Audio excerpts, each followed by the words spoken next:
Hello! Happy Saturday, because I am finally getting around to going and doing the clue review from the previous Thursday's Mystery Grape and Blind Tasting Benchmark region. It was Sangiovese from the DOCG of Brunello di Montalcino on it. We had a lot of really great answers in response there. The big challenge is getting to Sangiovese, because if you went with, it's a, very high quality Chianti Classico or a Vino Nobile di Montepulciano, you were in the right ballpark with that. To really get which Sangiovese it is and getting towards Brunello, the more of the context clues and trying to gauge the quality level. So getting to Sangiovese was the big battle.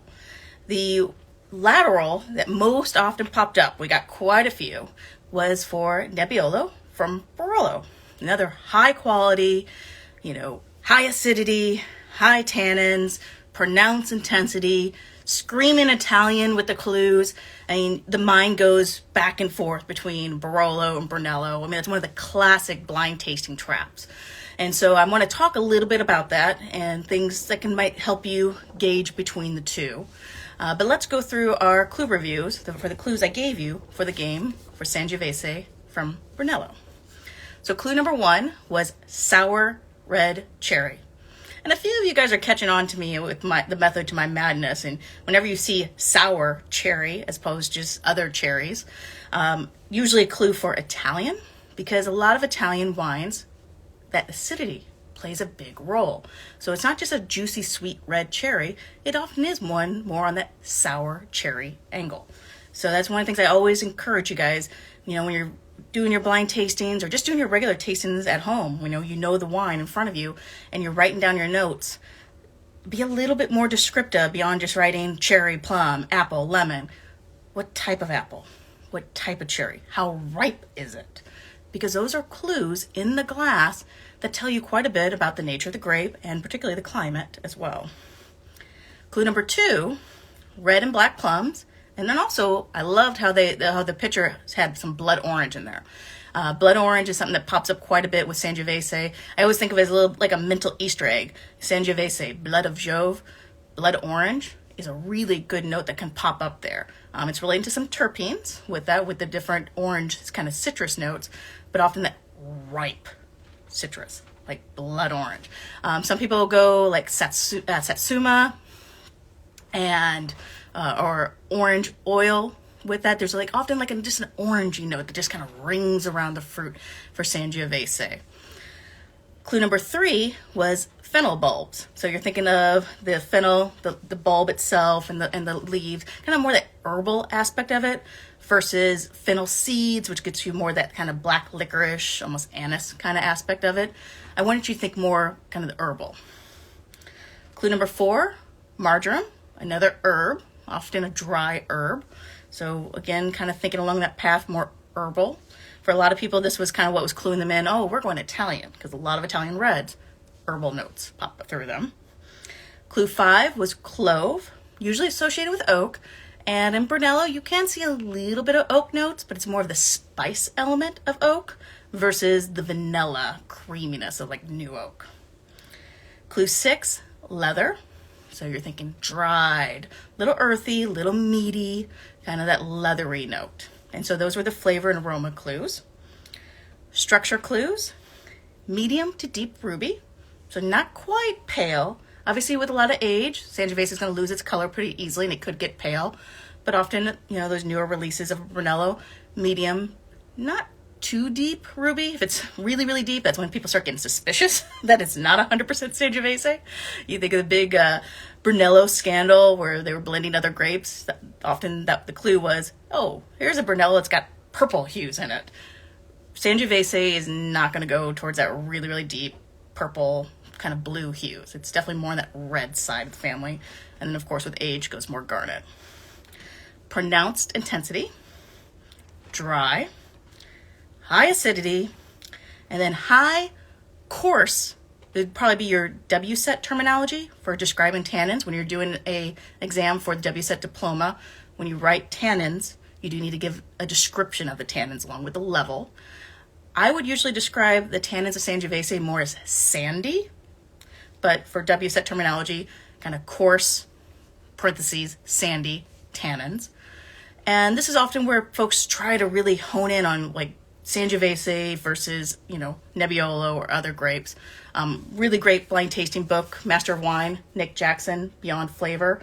I adore the book and I adore his method and approach. Admittedly, this was tough for me with the Sangiovese and Nebbiolo dilemma, because Nebbiolo can be a little sandy as well.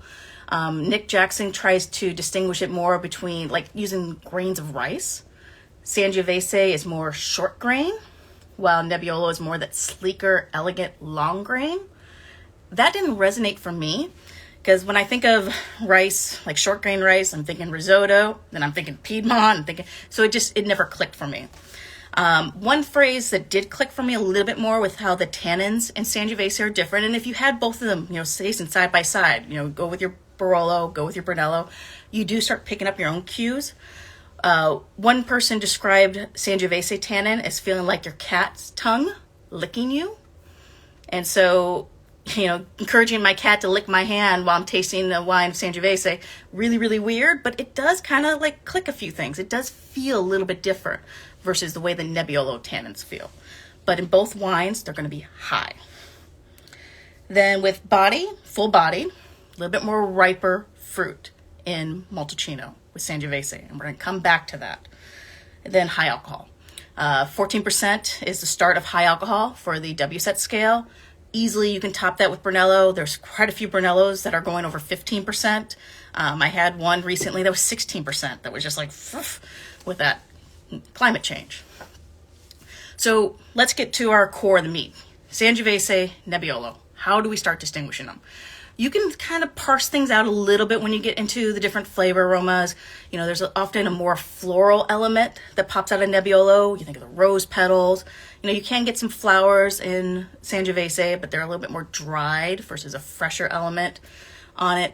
But for me, the things that click most when I'm practicing the Barolo and Brunello, Sangiovese, Nebbiolo, is truly thinking about where these grapes are grown. Where are they coming from? And how different the climate, the warmth, and the ripeness is between them. And so what I would encourage you to do, and I know this is going to be flipped because of the camera here, but get a map of Italy and really start thinking about the difference between Piedmont and going down to Tuscany. And I'm going to give you some context here to think about this. So latitude, you might see the latitudes in textbooks and stuff, but often, kind of really think about them. Think about what they mean. In Barolo, our latitude, 44.6 degrees north. We go down to Montalcino, 43 degrees north. So a little over a degree and a half difference, 1.6. Putting that in context, let's go over to France and let's think about Chablis. Chablis, 47.8 degrees latitude. Think about how the Chardonnay in Chablis is. Go south to Macon Village, that is 46.3. That's a degree and a half difference. And think of how different Chardonnay shows itself from Chablis to Macon, that span. Here's another context. There's a website I really love playing around with called truesizeof.com. Just Google it, and it's basically an interactive map where you can type in something, you can type in a state, you can type in a country, and then you can move it around the globe.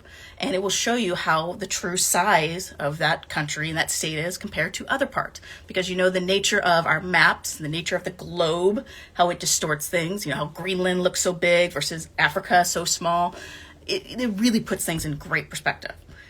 Take Italy, go to that website, take Italy, truesizeof.com, and take it over to California. And it doesn't line up perfectly, but it's almost the length of Italy and the length of California are very, very close. And you think about where you would put Piedmont and then where Montalcino would be in comparison. And it's roughly Piedmont, Barolo would kind of be around where Mendocino is. And for those of you that are familiar with California wines, you think Mendocino, you're thinking Pinot Noir, you're thinking sparkling wines, Roederer Estate, a lot of really great Alsatian whites, Rieslings, and Gewürztraminers. That's Mendocino. Now, where is our Mendocino, where our Barolo is, compared to where Montalcino is? Well, with that, if you're lining that up, you're south of Napa, you're south of Lodi, you're kind of more in that Livermore Valley area of the southern part of the Bay Area. You go further east in Modesto, but you're in areas like, when I think of Livermore Valley, I think of Winty and Petite Sirah. So think of the difference between a Mendocino Pinot Noir and a Winty Petite Sirah. That's that difference that 1.5 degree latitude is giving you with that. And then, of course, there's a different climate. Piedmont, continental. It's surrounded by the mountains, foot of the mountains. Very continental climate. So, you're getting those hot summers, and then you're getting those cool nights, you're getting those diurnals. While Tuscany, that is the typical Mediterranean climate in everybody's mind. With that, you're not getting the diurnals as much. Altitude can help a little bit. Montalcino does have some altitude, but it's going to be more warmth. So fundamentally, and yes, they're different grapes, Nebbiolo and Sangiovese, but fundamentally, when we're thinking about Piedmont and we're thinking about Tuscany, we're thinking about more warmth. And you're going to taste that in the glass. Both Barolo and Brunello are very powerful wines, but the source of their power is different. And that is directly related to where those grapes are coming from. The source of the power in the Nebbiolos from Barolo is the structure. A cooler climate is going to show more structure. It's acidity. It's the tannin.